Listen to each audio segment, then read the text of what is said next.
అందరికీ నమస్కారం అండి. షుగర్ పేషెంట్‌లకి అంటే షుగరు వచ్చిన వెంటనే కాదు, షుగర్ వచ్చి కొన్నాళ్ళయిన తర్వాత అంటే క్రానిక్ పేషెంట్స్‌లో కనీసం ఒక 2, 3 ఇయర్స్ గడిచిన తర్వాత పేషెంట్స్‌లో షుగర్ అన్‌కంట్రోల్డ్‌గా ఉన్న వాళ్ళకి గానీ, లేదంటే షుగర్ నార్మల్‌గా ఉన్నా సరే వచ్చి ఒక 3 ఏళ్ళు దాటింది అనుకుంటే, వాళ్ళల్లో కాళ్ళ మంటలు రావడానికి చాలా ఛాన్సెస్ ఎక్కువ. కాళ్ళలో మంటలొస్తున్నాయి. ఎందుకంటే నర్వ్స్‌లో తేడా వచ్చేసి. నర్వ్స్‌లో తేడా ఎందుకొస్తుందంటే అది మళ్ళీ పెద్ద సబ్జెక్టు. అంత డీప్‌గా ఎళ్ళొద్దు. మీకు అర్థం కాదది. మరి కన్‌ఫ్యూజ్ అవుతది. సో, దానికేం జేయాలో చూద్దాం అంతే. అది కాళ్ళ మంటలనేవి నరాల తేడా వచ్చేసి కాళ్ళ మంటలొస్తా ఉంటాయి. విపరీతమైన మంటలు వాళ్ళకసలు. ఆళ్ళకెట్లా ఉంటదంటే కాళ్ళు ఎటు పెట్టుకోవాలో అర్థం గాదు. నొక్కుకున్నా సరే అది తగ్గదు. అది నొప్పి కాదు మంటల్లాగా ఉంటది. చిమ్ చిమ్మని సురుకుమని సూదులతో పొడిచినట్టు అనిపిస్తా ఉంటది. సో, అలాంటి వాళ్ళకి జనరల్‌గా ఏం జేస్తారంటే న్యూరో సర్జన్స్ గానీ, న్యూరో ఫిజిషియన్స్ గానీ, జనరల్ ఫిజిషియన్స్ గానీ టాబ్లెట్స్ ఏం రాస్తారంటే మనకి మిథైల్ కోబాల్మిన్ గానీ, గాబాపెంటిన్ గానీ, ప్రిగాబ్లిన్ గానీ మెడిసిన్స్ రాస్తా ఉంటారు. ఎందుకంటే ఆ మంటలు తగ్గటానికి. సో, అవి డోసేజ్ ఎట్లా అనేది మనకి పేషెంట్‌కి మారుతా ఉంటది. మీరు ఎట్లా పడితే అట్లా వాడొద్దు. డాక్టర్ అడ్వైస్ చేస్తేనే వాడండి. ఎంత డోస్ వాడాలి, ఎన్ని రోజులు వాడాలి అలా వాడండి. సో, అయితే ఆ టాబ్లెట్స్ తప్పితే వేరే ఆప్షన్ అనేది లేదింక కాళ్ళ మంటలకి. సో, ఆఫ్‌కోర్స్ ఎక్సర్‌సైజ్ చేస్తే బెటర్‌గా ఉంటది, తగ్గుతదని జెప్పేసి అంటారు. అది నిజమే. కానీ ఎక్సర్‌సైజ్ చేసినంత మాత్రాన పూర్తిగా తగ్గదు. అందరికి కూడా ఎక్సర్‌సైజ్ చేయడానికి కూడా సాధ్యపడదు గాబట్టి, సో, బెటర్ థింగ్ ఏంటంటే ప్రపంచంలో అమెరికా గాని, ఆస్ట్రేలియా గాని, యూకే గాని ఎక్కడికెళ్ళినా సరే మీరు ప్రతి ఇంట్లోని ఒక టెన్స్ మిషన్ ఉంటది. పోర్టబుల్ టెన్స్, పాకెట్ టెన్స్ గాని, పోర్టబుల్ టెన్స్ గాని ఉంటాయి. సో, ఎందుకంటే వాళ్ళు యూజ్ చేస్తున్నారవి. అలాగే యూజ్ చేస్తారు. ఎందుకంటే దానివల్ల సైడ్ ఎఫెక్ట్స్ ఏముండవు. ఎటువంటి సైడ్ ఎఫెక్ట్స్ ఉండవు. అది ఎవరికి వాళ్ళు యూజ్ చేసుకోవచ్చు. అది ఆపరేట్ చేయడానికి పెద్ద టెక్నీషియన్ గావాలి, పెద్ద డాక్టర్ గావాలి అనాల్సిన అవసరం లేదు. పాకెట్ మిషన్స్ గానీ, టెన్స్ మిషన్ అనేది ప్రపంచవ్యాప్తంగా ప్రతి ఒక్కళ్ళు వాడుతూనే ఉంటారు చాలా వరకు, చాలామంది. సో, ఆ టెన్స్ మిషన్ అనేది ఇక్కడ ఈ సురుకుమని పొడిచే, సూదుల్లా పొడిచే విధంగా ఉన్న సెన్సేషన్ తగ్గించడానికి చాలా బాగా ఉపయోగపడుతది. సో, అది ఎలా వాడాలి అంటే మనకు దాంట్లో ఆప్షన్స్ ఉంటాయి. టెన్స్‌లో ఆప్షన్స్ ఉంటాయి. ఆ ఫ్రీక్వెన్సీ అనేది ఇంపార్టెంట్. ఎట్లా పడితే అట్లా పెట్టుకోవడం కాదు. ఫ్రీక్వెన్సీ చాలా ఇంపార్టెంట్. ఫ్రీక్వెన్సీ అనేది హై ఫ్రీక్వెన్సీ ఇచ్చుకోవాలి. ఆ లో ఫ్రీక్వెన్సీ పెడితే ఏమవుద్దంటే మజిల్ కంట్రాక్షన్స్ వస్తాయి. అలా కాకుండా హై ఫ్రీక్వెన్సీ పెట్టుకోవాలి. హై ఫ్రీక్వెన్సీలో పెట్టుకొని లో ఇంటెన్సిటీ పెట్టుకొని డ్యూరేషన్ ఎక్కువ పెట్టాలి. అంటే ట్రీట్మెంట్ టైమ్ పీరియడ్ మాత్రం ఎక్కువ పెట్టుకోవాలి. 1 అవర్, 1 ½ అవర్ అలాగా. సో, ఎక్కడెక్కడ పెట్టాలంటే ఇప్పుడు కాలిదనుకోండి, మోకాలు కింద భాగం అనుకోండి. మనకి పిక్క మజిల్స్ ఉంటాయి కదా! పైన బ్లాక్ కలర్, కింద రెడ్ కలర్. పిక్క మజిల్స్‌లో. కాళ్ళు నేను చెప్పేది. జస్ట్ చూపిస్తానంతే. ఈ మోకాలు కింద బ్లాక్, రెడ్ పెట్టేసేసి పిక్క మజిల్స్ మీద పెట్టేసేసి జస్ట్ ఆ ఇంటెన్సిటీ మనం పెంచుకోవడమే. ఆ ఫ్రీక్వెన్సీ సెట్ చేసేది ఎట్లా సెట్ చేయాలో ఆ మిషన్‌లో నేను చూపిస్తాను ఒకసారి చూడండి. దాని ప్రకారంగా మీకు ఒక ఐడియా వస్తది. ఇది టెన్స్ మిషన్ అండి. అది ఇది పెద్ద మిషన్ ఇది. మనకి పాకెట్ మిషన్ అని పెట్టుకోవచ్చు. ఈ మిషన్ అని పెట్టుకోవచ్చు. ఈ మిషన్‌లో వచ్చేటప్పటికి ఏంటంటే డిజిటల్ మిషన్ ఇది. ఇక్కడ మనకి ఫ్రీక్వెన్సీ అనేది డైరెక్ట్‌గా 2 10 డైరెక్ట్‌గా ఇచ్చేసాడన్నమాట ఇది. ఇక్కడ మనం డైరెక్ట్ సెలెక్ట్ చేసుకోవడమే. నాబ్‌లాగా కాకుండా డైరెక్ట్ సెలెక్ట్ చేసుకోవడమే. ఇక్కడ సెలెక్ట్ చేసుకోవడమే. మీకు ఒకసారి చూపిస్తాను అది. స్విచ్ ఆన్ చేస్తున్నాను. స్విచ్ ఆన్ చేస్తే మనకి ఇలా టైం కనపడుతది. ఇది టైము. ఇది జస్ట్ మన ప్రోగ్రామ్స్ కంటిన్యూస్ మోడా లేదంటే ఎట్లా అనేది ప్రోగ్రామ్స్ మోడ్, ఇది ఫ్రీక్వెన్సీ, ఇవి ఇంటెన్సిటీ నాబ్స్ అనమాట. సో, దీంట్లో నేను చెప్పినట్టుగా 1 అవర్ నుంచి 1 ½ అవర్ వరకు పెట్టుకోవాలన్నమాట టైం. ఇందులో జస్ట్ మనం ఒక 90 మినిట్స్ పెడుతున్నాను నేను టైము. ఇది కంటిన్యూస్ మోడు. స్వీప్ గానీ, బర్స్ట్ గానీ ఎక్కువ యూజ్ చేస్తూ ఉంటాము. అయితే మనం ఇప్పుడు నేను చెప్పిన కండిషన్‌కైతే కంటిన్యూస్ మోడే వాడతాం. ఫ్రీక్వెన్సీ ఇప్పుడు 10 హెర్ట్జ్‌లో ఉంది.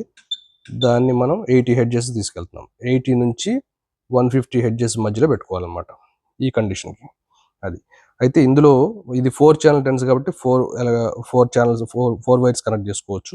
ఇందులో 2 వైర్స్ కనెక్ట్ చేసి ఉన్నాయి. ఒక్కొక్క వైర్‌కి మనకు 2 ప్యాడ్స్ ఉంటాయన్నమాట. అంటే ఒక్కొక్క లెగ్‌కి పనిచేస్తది. అంటే ఇప్పుడు ఈ 2 ఛానెల్స్ అంటే 2 లెగ్స్‌కి పెట్టేసుకోవచ్చు. మనకి 4 ఛానెల్ అవసరం లేదు. అయితే మీరు చిన్న టెన్స్ తీసుకుంటాం కదా! పాకెట్ టెన్స్ ఏదైతే ఉంటదో దానికి వచ్చేటప్పటికి 2 ఛానెల్స్ ఉంటాయి ఇట్లాగా. 2 వైర్లే ఉంటాయి. సో, నాబ్స్ గూడా 3 నాబ్స్ ఉంటాయి. దీనికొక నాబ్ ఇంటెన్సిటీ నాబ్, దీనికొక ఇంటెన్సిటీ నాబ్ ఉంటది. మధ్యలో ఫ్రీక్వెన్సీ నాబ్ ఉంటది. ఇట్లానే ఉంటదనమాట నాబ్. ఆ ఫ్రీక్వెన్సీ నాబ్ ఏదైతే ఉందో దాన్ని మనం ఇలా తిప్పుకొని 100 హెడ్జెస్ పెట్టుకుంటే బెటర్ అనమాట. మనకి 80 హెడ్జెస్ నుంచి 100 హెడ్జెస్ నుంచి 120 హెడ్జెస్ వరకు, మరి 150 పెట్టొద్దు. 120 హెడ్జెస్ లోపు పెట్టేసుకుంటే సరిపోద్ది. ఏది ఫ్రీక్వెన్సీ అనేది. సో ఇంటెన్సిటీ అనేది మోడ్ ఒకవేళ ఉంటే కంటిన్యూస్ మోడ్లో ఉంచండి. మోడ్ నాబ్ కూడా ఉంటుంది, మోడ్ బటన్ ఉంటుంది. ఆ మోడ్ బటన్ కంటిన్యూస్గా బర్స్ట్ అని ఉంటుంది, ఈ కంటిన్యూస్లో ఉంచండి జస్ట్. సో ఈ ఇంటెన్సిటీ నాబ్ మీరు తిప్పుకొని కొంచెం కొంచెం పెంచుకోవడం అనమాట. అది అలాగా చూశారు కదా. ఆ మిషను పెద్ద మిషన్ అయినా పర్వాలేదు. పెద్ద మిషన్ అయితే మీకు కరెంట్ ద్వారా పనిచేస్తాయి, ఏసీ పవర్ మీద పనిచేస్తాయి అన్నమాట, ప్లగ్ ద్వారా. సో చిన్న పాకెట్ మిషన్స్ కానీ మినీ కాంపాక్ట్ మిషన్స్ కానీ అయితే మనకి బ్యాటరీ ఆపరేటెడ్ కూడా పనిచేస్తాయి, బ్యాటరీ ద్వారా కూడా పనిచేస్తాయి అన్నమాట. అవన్నీ యూజ్ చేయొచ్చు. సో మీ దగ్గర ఏది ఉన్నా సరే దానిలో ఆప్షన్స్ చూడండి.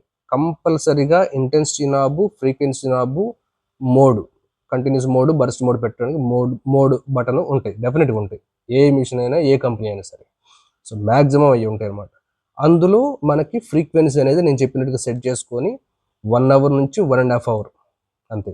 అలా పెట్టుకుంటే రెగ్యులర్గా రోజు పెట్టుకుంటే, రోజు అంటే కనీసం ఒక వారంలో ఒక 5 రోజులు, 4 to 5 days పెట్టేసుకుంటే దానివల్ల వచ్చే సైడ్ ఎఫెక్ట్లు ఏముండవు, జీరో సైడ్ ఎఫెక్ట్స్.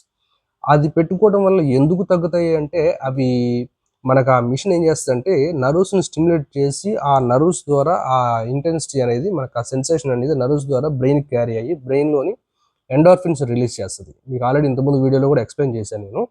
సో ఆ ఎండార్ఫిన్స్ రిలీజ్ చేయడం వల్ల, కంటిన్యూస్గా అట్లా ఉండటం వల్ల ఎండార్ఫిన్స్ కరెక్ట్గా రిలీజ్ అయ్యి అవి మనకి పెయిన్ కిల్లర్స్ లాగా యూజ్ అవుతాయి, అవి నర్వ్ యాక్టివేటర్స్ లాగా యూజ్ అవుతాయి. సో ఆ రకంగా న్యాచురల్గా మన బాడీయే హార్మోన్స్ రిలీజ్ చేసుకొని హీల్ అయ్యే విధంగా చేసుకుంటారు అనమాట. దానివల్ల ఉపయోగమే కానీ నష్టం అంటూ ఏముండదు. అది అయితే ఒకటి గుర్తుపెట్టుకోండి, ఇలా టెన్స్ మిషన్స్ కానీ ఎలక్ట్రోథెరపీ ఏ మిషన్స్ అయినా సరే మనం ఎవరెవరికి పెట్టకూడదు అంటే, ఎవరికైతే ఒకవేళ షుగర్ ఎక్కువ ఉండి స్పర్శ పోతుందో, స్పర్శ లేని వాళ్ళకి ఎట్టి పరిస్థితుల్లోని ఎలక్ట్రోథెరపీ యూజ్ చేయకూడదు.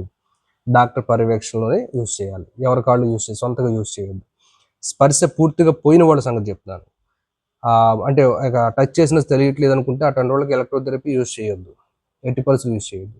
ఇంకొకటి, ఓపెన్ వూండ్స్ ఉంటే, గాయాలు ఏమైనా ఉంటే, ఓపెన్ వూండ్స్ ఉంటే వాటి మీద పెట్టొద్దు. సో ఒకవేళ ఇప్పుడు ఇంజురీ జరిగింది, గట్టిగా ఇంజురీ జరిగింది, అక్కడ బ్లీడింగ్ అయ్యింది, లేదంటే ఇంటర్నల్ బ్లీడింగ్ ఉంది అక్కడ కనపడుతుందంటే దాని మీద కూడా పెట్టకూడదు. అలా కాకుండా మిగతా కండిషన్స్ మిగతా వాళ్ళందరూ హ్యాపీగా యూస్ చేసుకోవచ్చు. అది ఇంకొకటి, క్యాన్సర్ పేషెంట్లు, క్యాన్సర్ ఉన్నా సరే, లోకలైజ్డ్ క్యాన్సర్, పార్ట్లో క్యాన్సర్స్ ఉన్నా సరే, లేదంటే లోపల కాల్లో ఆల్రెడీ ఫ్రాక్చర్స్ అయ్యి ఇంతకుముందు ఏమన్నా మెటల్స్ ఏమన్నా ఇంప్లాంట్స్ ఉంటే ఆ మెటల్ ఇంప్లాంట్స్ ఎక్కడున్నాయో చూసుకొని డాక్టర్ సజెషన్ తీసుకొని పెట్టుకోండి. అలాంటి ఏం లేకపోతే మనం సొంతగా పెట్టుకోవచ్చు. అలాంటి మెటల్ ఇంప్లాంట్స్ ఏమైనా ఉంటే అవి ఎక్కడున్నాయో చూసి అవి లేకుండా ఉన్న ప్లేస్లో పెట్టుకోవాల్సి వస్తుంది. అది డాక్టర్ సజెషన్ తీసుకొని పెట్టుకోవాల్సి వస్తుంది అనమాట. కానీ ఇలా ఫాలో అయితే డెఫినెట్గా మీకు చాలా రిలీఫ్ ఉంటుంది అనమాట. Okay, thank you very much. ఇంకో విషయం, మీకు మెంబర్షిప్ చెప్తాను, ప్రతి వీడియోలో చెప్తానే ఉన్నాను నేను. మెంబర్షిప్ అనేది, ఛానల్ మెంబర్షిప్ స్టూడెంట్స్కి బాగా ఉపయోగపడుతుంది. ఒక ట్యూషన్ లాగా సబ్జెక్ట్ పెంచుకోవడానికి, మన తెలుగు వాళ్ళు పర్ఫెక్ట్ తయారవడానికి నేను హెల్ప్ చేస్తాను డెఫినెట్గా. సో నాలెడ్జ్ పరంగా నాకున్న నాలెడ్జ్ మొత్తాన్ని నేను ఇవ్వగలుగుతాను. సో ఛానల్ మెంబర్షిప్ తీసుకోవడానికి ట్రై చేయండి స్టూడెంట్స్కి. యా, అఫ్ కోర్స్ డాక్టర్స్ కూడా, ఫిజియోథెరపిస్టులు కూడా ఎవరైనా కావాలంటే మాత్రం డిస్కస్ చేసుకుందామంటే మెంబర్షిప్ తీసుకోండి. Okay, thank you.